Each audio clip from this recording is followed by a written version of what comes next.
News India में आपका स्वागत है। मैं हूं आपके साथ अंतिमा सिंह। आज हम यहां मौजूद है औराई के विधानसभा क्षेत्र में कांग्रेस की प्रत्याशी हैं, उनसे खास बातचीत करते हैं चुनाव को लेकर। आप अपना परिचय बताइए और ये बताइए कि आपका ये चुनावी करियर कैसा है। मेरा नाम संजू कनौजिया है, औराई विधानसभा 394। आप बताइए आपका क्या शिक्षा क्या है। MA BEd हैं हम। ये बताइए कि जैसे कांग्रेस सरकार में प्रियंका गांधी कहती है महिलाओं के लिए 40% सीट वो दे रही हैं और महिला नारा लगाती हैं लड़की हूँ लड़ सकती हूँ, उसके आधार पर आप जो है एक महिला के नाते प्रत्याशी चुनी गई हैं, तो आप महिलाओं के लिए विशेषकर क्या करना चाहेंगी। एक आप महिला खुद है और अपने जो है कि क्षेत्रों की महिलाओं के लिए विशेषकर क्या आप सोचती हैं और उनके लिए क्या करेंगी जीतने के बाद। सबसे पहले मैं अपने शीर्ष नेतृत्व प्रियंका दीदी को धन्यवाद और हमारे जिला अध्यक्ष जी हैं, मैं सबको धन्यवाद देना चाहती हूं कि उन्होंने मुझे इस काबिल समझा है। लड़की हूं लड़ सकती हूं के तहत उन्होंने कहा था 40% में महिलाओं को दूंगी सीट और उन्होंने किया है। ये ऐतिहासिक फैसला था उनका और ये हो रहा है। तो महिलाओं के लिए यहाँ पर शिक्षा की व्यवस्था और पढ़ाई की व्यवस्था, लड़कियों के लिए खेल कूद भी एक इसमें आता है। हर चीज़ की व्यवस्था करनी है। आप समझिए यहाँ पर कोई व्यवस्था नहीं है इस समय। महंगाई से लेकर शिक्षा से कोई, स्वास्थ्य, शिक्षा, रोजगार पर कोई बात नहीं कर रहा है, लेकिन हमारा एक ही नारा है, हम शिक्षा पर और स्वास्थ्य पर और रोजगार पर बात करेंगे। तो क्या आप जीत जाएंगी तो शिक्षा और इस सब पे बात करेंगी और आगे जो है कि इस चीज़ को आगे लेके जाएंगी कि समस्या का समाधान करेंगी। जी हाँ, हम इसीलिए आ रहे हैं कि हम जो है यहाँ की क्षेत्र की महिलाओं को आगे बढ़ाएं, लड़कियों को आगे बढ़ाएं, ताकि वो भी आगे बढ़ें और अपना कदम आगे बढ़ाएंगे तभी हमारे क्षेत्र का विकास होगा और नाम होगा। जिस तरह से प्रियंका गांधी महिलाओं को आगे रख रही हैं, तो महिलाओं के लिए आप जीतने के बाद क्या करेंगी, कुछ सोचा है आपने कि महिलाओं के लिए हम क्या जो है कि करेंगे। क्योंकि महिलाओं के हर पार्टी जो है कि अलग अलग दावे करती है, अलग अलग जो है कि वादे करती है। तो प्रियंका गांधी जिस तरह से नारा लेके चली हैं, आप उस नारे पे खड़े उतरेंगी और जो राय हैं उनको कितना सुरक्षित रख सकती हैं आप महिला के नाते, आप कुछ बताइए। जी हाँ, महिलाओं के लिए बिल्कुल खास किया जाएगा, क्योंकि महिलाओं को जब तक आगे नहीं बढ़ाया जाएगा, लड़कियों को आगे नहीं बढ़ाया जाएगा, वो सशक्त नहीं बनेंगी।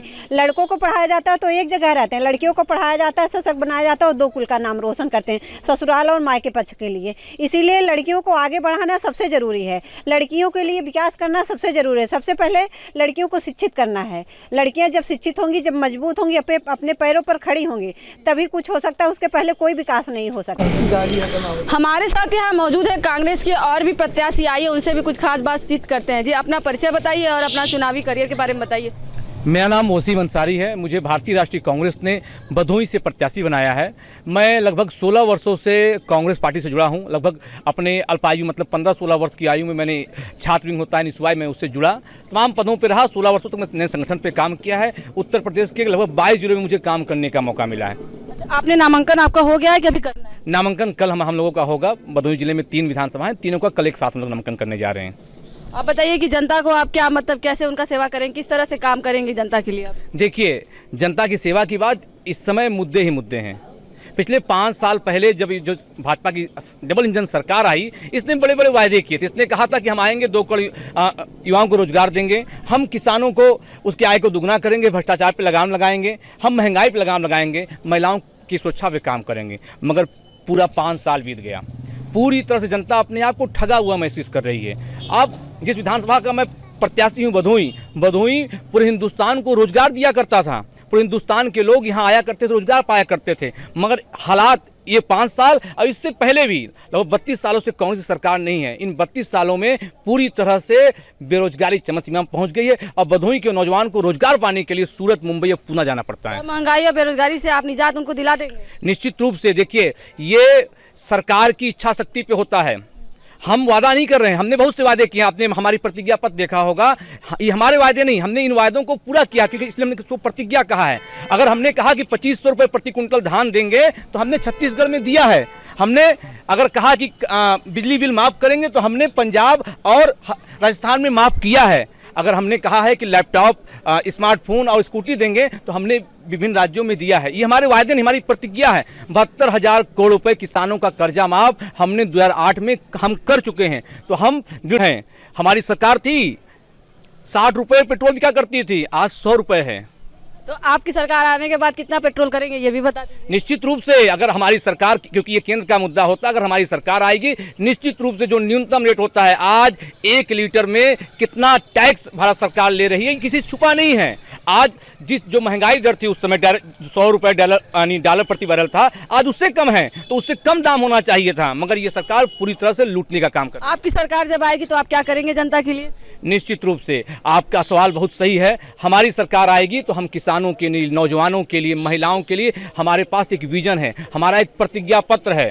हम उत्तर प्रदेश के लिए भी प्रतिज्ञा पत्र जारी किए हैं और भदोही के लिए भी प्रतिज्ञा पत्र आने वाले 3 दिनों में जारी करेंगे। हमारे यहाँ एक इंदिरा वुलन मिल था, इंदिरा जी ने उसे बनाया, चलाया, सैकड़ों लोगों को रोजगार मिला, हजारों लोगों को रोजगार मिला। आज वो बंद हो गया, गैर कांग्रेसी सरकारों ने बंद कर दिया। कंबल कारखाना आपने सुना होगा पहले भी कि यहाँ चीनी मिल है। तमाम जो ये योजनाएं हैं वो कांग्रेस के ज़माने में आई थी। 89 के बाद 32 साल हो गए हैं, न हमारा विधायक बना न हमारी सरकार आई। इन सरकारों ने केवल भदोही को छलने का काम किया। आपको एक और बात बता दें, नोएडा का नाम आपने सुना होगा। नोएडा की स्थापना बीडा के साथ हुआ था, Bhadohi industrial development authority. Noida कहाँ है पूरे विश्व में जाना जाता है, अब बीडा कहाँ है कोई नहीं जानता। तो मैं बीडा को नोएडा से भी आगे लेके जाऊंगा, ये मेरा दृढ़ संकल्पित है। आप क्या सरकार 100% तय है कि निश्चित रूप से पिछले 2 वर्षों से प्रियंका गांधी जी जिस तरह से बिजनौर या मुजफ्फरनगर में चाहे NRC-CA का आंदोलन हो, चाहे उम्भा में आदिवासियों की बात हो, चाहे वो हाथरस और उन्नाव की बिटिया पे जब अत्याचार हुआ तो सड़कों पे कौन लड़ता हुआ दिखाई? प्रियंका गांधी और कांग्रेस लड़ती हुई दिखाई दी है। 2 फेज का चुनाव हो चुका है, भाजपा की बत्ती गुल हो चुकी है। निश्चित रूप से प्रियंका गांधी के नेतृत्व में सरकार बनने जा रहा है। 10 मार्च को चौंकाने वाले परिणाम होंगे और उसके साथ साथ भदोही के भी परिणाम बड़े ही चौंकाने वाले होंगे। अच्छा, भदोही के भी परिणाम बहुत चौंकाने वाले होंगे, वो तो आने वाले समय में पता चलेगा किसकी सरकार आएगी, किसी सरकार जाएगी। आइए यहाँ पे और भी लोगों से बातचीत करते हैं जो कांग्रेस के प्रत्याशी हैं और ये भदोही की ज्ञानपुर विधानसभा क्षेत्र से हैं। इनसे भी कुछ चुनावी चर्चा करते हैं और चुनाव के सिलसिले में कुछ खास बातचीत करते हैं। अपना परिचय बताइए और आपका ये चुनावी करियर कैसा रहा है और कहाँ से शुरुआत किए हैं आप? नमस्कार, मैं सुरेश मिश्रा, यहाँ काशी नरेश राजकीय स्नातकोत्तर महाविद्यालय है। मैं छात्र संघ का 1981 में अध्यक्ष रहा, जिला पंचायत का सदस्य रहा यहाँ, और आज शीर्ष नेतृत्व की कृपा से हमारे अध्यक्ष जो छात्र संघ के अध्यक्ष भी रहे हैं, आज इनकी कर्मठता और इनकी परखने की जो क्षमता है, उस क्षमता के तहत मुझे 393 ज्ञानपुर विधानसभा क्षेत्र से कांग्रेस पार्टी ने प्रत्याशी बनाया है।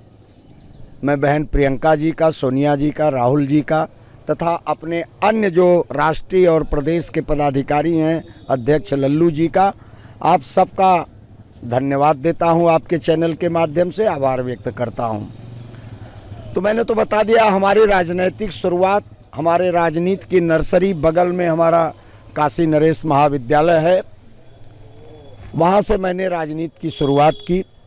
1981 से 80 में मैंने सदस्यता ग्रहण की थी। मैं NSUI का सदस्य रहा, कांग्रेस का रहा, यूथ कांग्रेस का रहा।